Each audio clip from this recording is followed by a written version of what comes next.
चलिए news room live की शुरुआत करेंगे और सबसे पहले बात करेंगे बिहार विधानसभा में बजट सत्र के दौरान पिछले साल जो हंगामा हुआ था उसको लेकर अब रिपोर्ट जो है वो सामने आई है। आपको बता दें कि विधानसभा की आचार समिति ने विधायकों के आचरण को लेकर अपनी जांच रिपोर्ट विधानसभा को सौंप दी है। इस रिपोर्ट में 12 विधायक दोषी पाए गए हैं। रिपोर्ट आने के बाद उनके ऊपर कार्रवाई की अनुशंसा की गई है। आपको ये भी बता दें कि पिछले साल 23 मार्च को बिहार विधानसभा के बजट सत्र के दौरान सदन में विपक्षी विधायकों ने बिहार विशेष सशस्त्र पुलिस अधिनियम 2021 को लेकर जमकर हंगामा किया था। विपक्षी विधायकों ने विधेयक को न केवल विरोध किया बल्कि किसी सूरत में उसे पारित न होने का संकल्प के साथ ही सदन को पूरी तरह बाधित भी किया था। उसके विरोध का आलम यह था कि सदन की कार्यवाही 6 बार स्थगित करनी पड़ी थी। उग्र विधायकों को सदन से बाहर करने के लिए पुलिस को बुलाया भी गया था। उन्होंने जबरन विधायकों को बाहर निकाला। विपक्षी विधायकों ने आरोप भी लगाया था कि उनके साथ मारपीट हुई है। बाद में जांच के आधार पर 2 सिपाही को तत्काल प्रभाव से निलंबित कर दिया गया था। ने जिस तरह से विपक्षी विधायकों को सदन में भेजा है वो बिहार के सदन के गरिमा को गिराने का काम किया है। आज यह साबित हो गया है। उनको बिहार के जनता से माफी मांगना चाहिए और अपने संस्कार को ठीक करना चाहिए, अपनी संस्कृति और प्रवृत्ति को ठीक करनी चाहिए। विधानसभा के भीतर पुलिस को क्या विधायकों ने बुलाया था? नहीं ना, विधानसभा अध्यक्ष ने बुलाया था। कितनी झूठी और फर्जी रिपोर्ट है ये कि विधायकों ने उकसाया पुलिस वालों को। अरे पुलिस वाले तो वहां थे ही नहीं, वो तो विधानसभा अध्यक्ष ने बाकायदा बुलवाया और विधायकों को पिटवाया उनसे। दरअसल भाजपा और जदयू की सरकार बिहार पुलिस का इस्तेमाल संगठित गुंडा गिरोह के तौर पर करने लगी है और उससे अपने विरोधियों को मरवाना चाह रही है। माननीय विधायकों को नीतीश कुमार जी की पुलिस ने लात जूतों से रौंदा था, ये सबने देखा था। उस समय जनप्रतिनिधियों के सम्मान की बात उठी थी। नेता प्रतिपक्ष तेजस्वी यादव जी ने कहा था कि लोकतंत्र के मंदिर में जनप्रतिनिधियों का, माननीय विधायकों का ये हाल होगा तो हम सदन नहीं चलने देंगे। सरकार ने समिति बनाई थी जिसे जांच का जिम्मा सौंपा था। आज रिपोर्ट आई है, पूरी तरह से बिहार पुलिस को क्लीन चिट दे गई। तमाम जानकारी के साथ हमारे ब्यूरो चीफ रजनीश हमारे साथ पटना से लाइव जुड़ चुके हैं। रजनीश, रिपोर्ट में क्या कुछ निकलकर सामने आया है? देखिए प्रीति, पूरा जो मसला मामला है पिछले साल 23 तारीख का है, इसी महीने का, और बजट सत्र का ही था ये पूरा मसला। और उस समय जो बिहार विशेष सशस्त्र पुलिस अधिनियम 2021 का विरोध विपक्ष कर रहे थे और विरोध की जो वहाँ पे प्रक्रिया थी और इसके तहत जिस तरीके से आसन को घेरा गया, सदन के बीच बेल में आ गए सारे लोग और इतनी तीव्र विरोध थे वहाँ पे कि लाख कोशिश के बावजूद सदन को चलाना मुश्किल हो रहा था। 6 बार सदन जो है वो स्थगित करने पड़े और अंत में स्थिति यहाँ तक आ गई कि खींचातानी से लेकर और धक्का मुक्की तक की नौबत आई और अंत में फोर्स जो है वहाँ पे बुलाना पड़ा सदन में।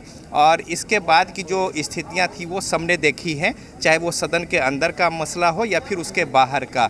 बहरहाल इस पर जब भारी हंगामा मचा था उसके बाद से तत्काल प्रभाव से 2 पुलिसकर्मी को सस्पेंड किया गया था और विधानसभा अध्यक्ष ने पूरे मसले को आचार समिति को सौंप दिया था। आचार समिति के जो सभापति हैं राम नारायण मंडल, तो उन्होंने रिपोर्ट सौंप दी है अध्यक्ष महोदय को। अब ये अध्यक्ष के ऊपर है कि ये सदन पटल पर कब उसे टेबल करते हैं, कब आता है, और साथ ही साथ निर्णय भी उन्हीं को लेना है कि अगर जो मामला मसला है उसमें रिपोर्ट के आधार पे तो उस पर विधायकों के खिलाफ कार्रवाई क्या होगी। अंदर खाने जो बातें हैं उसमें 12 ऐसे सदस्य हैं जिन पर 6 पे कठोर और 6 पर कठोरतम कार्रवाई की अनुशंसा की गई है और एक तरीके से कहें कि पूरे तौर पर विधायकों को इसमें दोषी करार दिया गया है। बिल्कुल रजनीश, तो देखिए सबसे बड़ी बात ये थी कि कहीं ना कहीं जब ये पूरा मामला निकलकर सामने आया था तो निष्पक्षता से जांच की मांग की जा रही थी। हालांकि तत्काल उस दौरान 2 सिपाहियों को निलंबित कर दिया गया था, लेकिन अब रिपोर्ट भी सामने आ गई है। उम्मीद यही की जा सकती है कि अब एक्शन होना चाहिए। प्रीति रिपोर्ट सामने नहीं आई है। समिति ने रिपोर्ट को, आचार समिति ने रिपोर्ट को अध्यक्ष को सौंप दिया है। अब ये अलग बात है कि उस रिपोर्ट में क्या कुछ है, कुछ ऑफ द रिकॉर्ड्स बातें हुई हैं और कुछ बातें जो सामने आई हैं, और हम लोगों से भी जो लोग हैं उनसे जो बातें हुई हैं उसके अनुसार स्पष्ट हो गया है कि इसमें इस तरीके की बातें हैं। अब जब सदन पटल पर ये टेबल होगा उसके बाद देखना होगा कि अध्यक्ष उस पर क्या कुछ निर्णय लेते हैं और सदस्यों की क्या कुछ प्रतिक्रिया होती है। तो जाहिर बात है जब ये टेबल होगा तो फिर उस पर अध्यक्ष की ओर से भी बातें होंगी, जो सदस्य हैं उनकी ओर से भी उनसे पूछा जाएगा उनके बाबत, या फिर कहा जाएगा कि ऐसी रिपोर्ट है, इसमें आपको क्या कहना है। तो बहरहाल ये देखना होगा। और इस परिस्थिति में दोषी करार दिए जाते हैं तो जाहिर तौर पे उसमें जो विधि सम्मत जो कार्रवाई है उसका प्रावधान है, लेकिन ये पूरी शक्तियां जो है वो निहित है विधानसभा अध्यक्ष के हाथों में कि किस तरीके का वो उस पर निर्णय लेंगे, या फिर माफ़ीनामे के बाद मामला खत्म हो जाएगा, या सत्र के लिए निलंबित करेंगे, या फिर जो भी जो उचित विधि सम्मत कार्रवाई होगी वो करेंगे। लेकिन बहरहाल अभी टेबल नहीं हुआ है विधानसभा में ये जो रिपोर्ट है, लेकिन रिपोर्ट जो है वो विधानसभा अध्यक्ष को सौंप दिया गया है। और लब्बो लुआब यही है कि विधायक जो है वो दोषी करार दिए गए हैं, जिसमें 12 विधायकों पर कार्रवाई की बातें जो है उसकी अनुशंसा उसके अंदर जैसे कि आपने जानकारी भी दी कि अभी जो रिपोर्ट है वो रिवील नहीं हुई है, तथ्य निकलकर सामने नहीं आए हैं, सौंपा गया है, लेकिन अब इसको लेकर प्रतिक्रियाएं आनी भी शुरू हो चुकी है और सीधे तौर पर सत्ता पक्ष और विपक्ष दोनों एक दूसरे पर अब एक बार फिर से आरोप लगाते हुए नजर आ रहे हैं।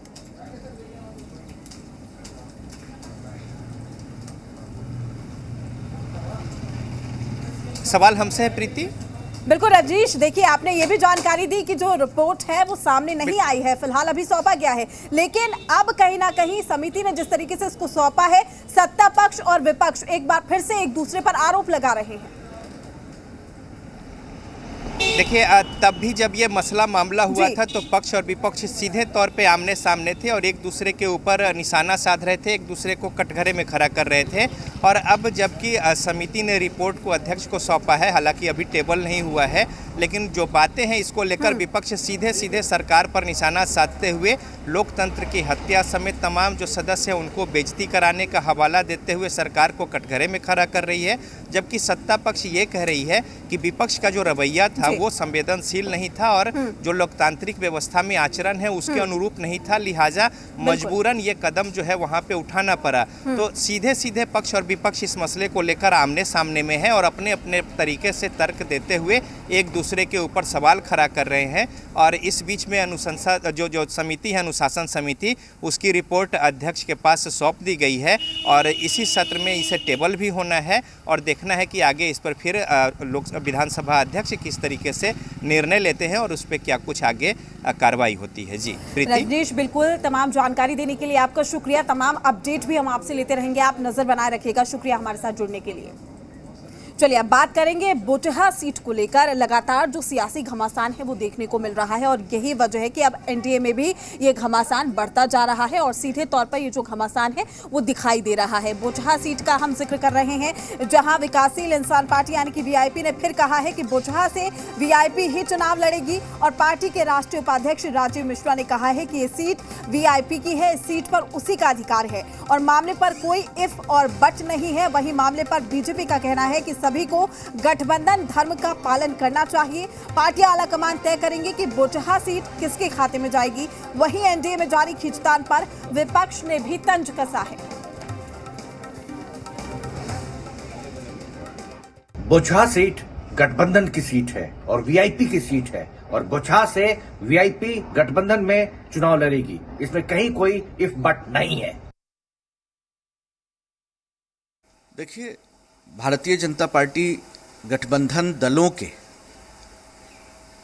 विचार विमर्श, उनके नेताओं के विचार विमर्श से निश्चित तौर पर बोचहा चुनाव को लेकर के जो भी निर्णय लेगी वो उचित निर्णय लेगी और चुनाव से संबंधित, टिकट से संबंधित जो भी निर्णय होता है हमारे शीर्ष नेता निर्णय लेंगे।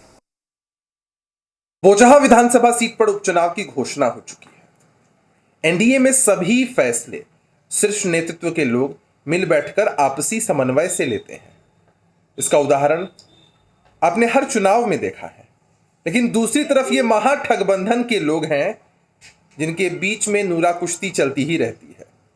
बीते जो 2 सीटों पर उपचुनाव हुए थे उसमें भी कुछ ऐसा ही देखने को मिला। चुनाव जो हो रहा है वो एनडीए के आपसी मतभेद को खुल करके सामने दिखा रहा है। एनडीए के अंदर आप देख रहे हैं कि एक तरफ ये सीट था साहनी जी का, लेकिन बीजेपी के लोग उनको सीट देने के लिए तैयार नहीं है।